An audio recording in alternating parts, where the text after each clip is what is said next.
ओम सर्व मंगल मांगल्ये शिवे सर्वार्थ साधिके शरण्ये त्र्यंबके गौरी नारायणी नमोस्तुते। जय माता की। आज मैं आपको बताने वाला हूं कि नवरात्रों के 9 दिन में जो अखंड ज्योत हम जलाते हैं उस ज्योत को जलाने का क्या अर्थ होता है, अखंड ज्योत किस प्रकार से जलानी चाहिए और अखंड ज्योत जलाने का क्या फल हमें मिलता है, ये तमाम जानकारी आज मैं आपके साथ शेयर करने वाला हूँ। जैसा कि आप सभी को पता है कि माता के शारदीय नवरात्रे शुरू होने वाले हैं और हर कोई चाहता है कि नवरात्रों में माता रानी उसके घर भी जरूर आए। तो अगर आप चाहते हैं कि नवरात्रों का यह पर्व आपके जीवन में नई खुशियां लेकर के आए और नवरात्रों में आपके घर में भी माता रानी का आशीर्वाद बना रहे, तो आपको आज का यह एपिसोड जरूर देखना चाहिए। हमारे पास बहुत सारे भक्तों के कमेंट आते हैं कि शास्त्री जी, अगर हम अपने घर पर नवरात्रों में माता रानी के लिए अखंड ज्योत जलाएं तो उसे कैसे जलाना चाहिए, अखंड ज्योति को जलाते समय किन बातों का ख्याल रखना चाहिए, क्या अखंड ज्योत तभी जलाते हैं जब हम व्रत करते हैं, ऐसे बहुत सारे प्रश्न हमारे भक्तों के मन में उठते हैं। आज मैं आप सभी के प्रश्नों के उत्तर देने वाला हूं और मुझे पूर्ण विश्वास है आपको आज का यह एपिसोड बहुत पसंद आएगा। अगर आप पहली बार पंडित नीति शास्त्री चैनल पर आए हैं तो अभी चैनल को सब्सक्राइब करने के बाद घंटी का निशान जरूर दबा लें, क्योंकि धर्म कर्म व्रत पूजा पाठ से जुड़ी हुई सारी जानकारी यहाँ पर आपको मिलती रहती है। तो चलिए अब देवी भगवती को प्रणाम करते हुए आज के एपिसोड को शुरू करते हैं। ओम या देवी सर्वभूतेषु मातृरूपेण संस्थिता नमस्तस्य नमस्तस्य नमस्तस्य नमो नमः। जयकारा शेरों वाली का बोल साचे दरबार की जय।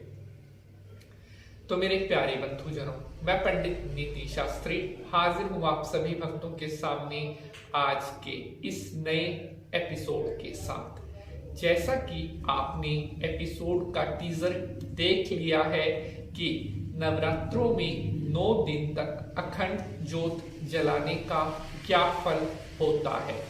तो मेरे प्यारे बंधुजनों, अखंड ज्योत का मतलब होता है जिसका खंड ना हो, जिसका विग्रह ना हो, अर्थात ऐसी ज्योत जो हम अपना कार्य पूर्ण होने तक जला करके रखते हैं। अर्थात अगर एक बार अखंड ज्योत आपने जला दी तो जितने दिन का आपने संकल्प किया है, आपने 9 दिन का संकल्प किया है, आपने 11 दिन का संकल्प किया है, आपने 21 दिन का संकल्प किया है, उतने दिन तक वह ज्योत शांत नहीं होनी चाहिए। अखंड ज्योत वही होती है जो दिन रात लगातार निरंतर जलती रहे। तो इसलिए अखंड ज्योत जलाना एक बहुत बड़ी जिम्मेवारी होती है। अखंड ज्योत जलाने के लिए आपको पूरी तरह से तैयार होना पड़ता है। अब मैं आपको बताने वाला हूं कि नवरात्रों में अखंड ज्योत किस प्रकार से जलानी चाहिए। नवरात्रों का जो पहला दिन होता है उसी दिन से अखंड ज्योत जलाई जाती है। यहाँ पर मैं एक प्रश्न आपका क्लियर कर देता हूँ। बहुत सारे भक्तों का कमेंट आया था, क्या शास्त्री जी अगर हम व्रत करते हैं तभी हम अखंड ज्योत जला सकते हैं या बिना व्रत के भी हम अखंड ज्योत जला सकते हैं। तो बिल्कुल, अगर आप व्रत कर रहे हैं तब तो आपको अखंड ज्योत जलानी ही चाहिए, लेकिन अगर आप व्रत नहीं कर रहे तब भी आप अपने घर में अखंड ज्योति जला सकते हैं। अब मैं बताता हूं कि किस तरह से अखंड ज्योत आपको जलानी चाहिए।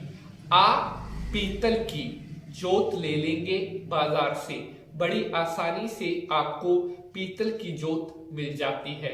लेकिन पीतल की जोत आपने वही लेनी है जिसमें बाती जो है परांदे की बाती डाल करके सीधी बाती रहे, उसमें एक ऐसे खड़ी हुई लोहे की कील होती है, उसके अंदर से जो परांदे की बाती है वो निकलती है।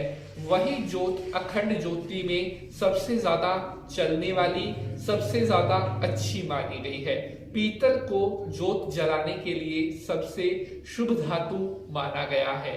अब आपने घी कौन सा प्रयोग करना है? जो सबसे अच्छा देसी घी, गाय का घी हमेशा अखंड ज्योत में लगाना चाहिए। बहुत सारे भक्तों का प्रश्न आता है कि शास्त्री जी, क्या हम गाय के अलावा किसी और घी का प्रयोग भी कर सकते हैं? तो बिल्कुल नहीं। नवरात्रों में जो ज्योति हम जलाते हैं उसमें केवल और केवल जो गाय माता का शुद्ध देसी घी है वही लगाना चाहिए। अब बात आती है अखंड ज्योति किस तरह से चेतन करें।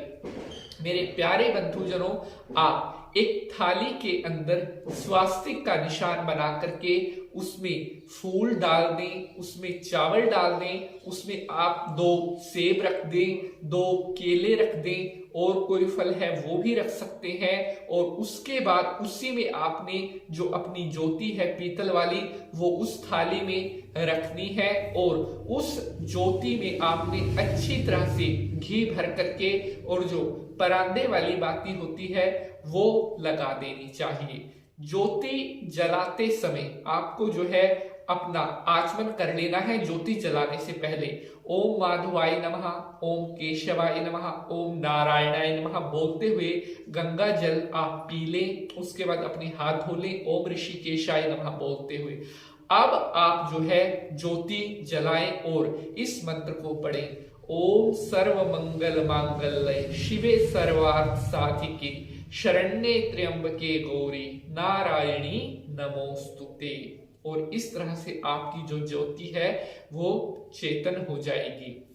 मेरे प्यारे बंधुजनों, अब मैं आपको बताता हूं कि अगर आपने एक बार नवरात्रों में अपने घर पर अखंड ज्योत जला ली, उसके बाद आपको किन नियमों को फॉलो करना पड़ेगा। क्योंकि अगर आप अखंड ज्योत जलाकर उसके नियमों को फॉलो नहीं करते तब भी आपको इसका किसी तरह का कोई भी शुभ फल नहीं प्राप्त होगा।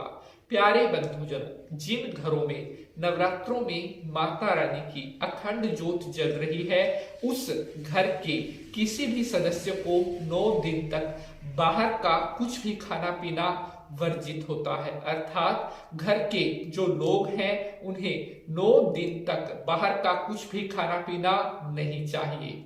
घर में बनने वाले भोजन में प्याज और लहसुन का प्रयोग 9 दिन तक बिल्कुल बंद कर देना चाहिए। 9 दिन तक घर के जो लोग हैं वो सुबह जल्दी उठें, यानी कि 4:30-5 बजे तक उठ करके स्नान करने के बाद जहां पर आपने अखंड ज्योत जला रखी है वहां पर सभी घर वाले बैठ करके माता रानी के जो मंत्र आपको आते हैं उन मंत्रों का जाप करें। आप वहां पर माता रानी के निमित्त भजन गाएं, कीर्तन करें, अच्छे अच्छे सुंदर सुंदर भजन गा करके माता रानी की वंदना करें। और सबसे अंत में आप अम्बे माता की आरती करें। ओम जय अम्बे गौरी मैया जय श्यामा गौरी, तुमको निश दिन ध्यावत मैया जी को सदा ही मनावत हरि ब्रह्मा शिवरी। ओम जय अम्बे गौरी। या फिर आप इस आरती को भी गाएं।